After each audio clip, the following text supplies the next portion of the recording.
The so-called migrant crisis has left Europe's leaders reaching for some pretty vile analogies. You've got a swarm of people coming across the Mediterranean. C'est un peu, si vous voulez, comme une maison dans laquelle vous habiteriez.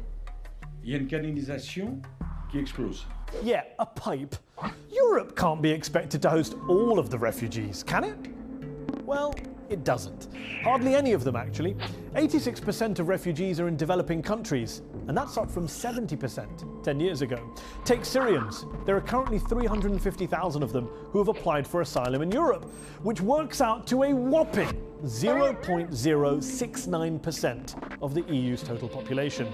Compare that to tiny Lebanon, home to over 1 million Syrian refugees, which means nearly 1 out of every 5 people in that country right now is a refugee. You might say, well, fair enough. Gulf countries haven't taken any yet, plus Lebanon is right next to Syria, whereas EU countries are much further away.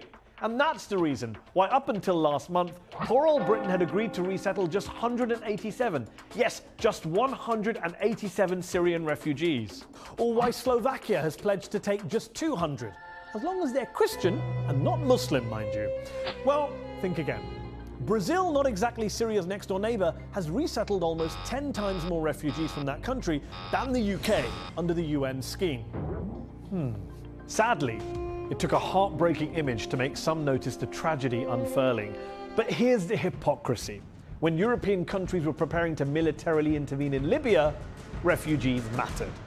Do we want a situation where a failed pariah state festers on Europe's southern border, potentially threatening our security, pushing people across the Mediterranean?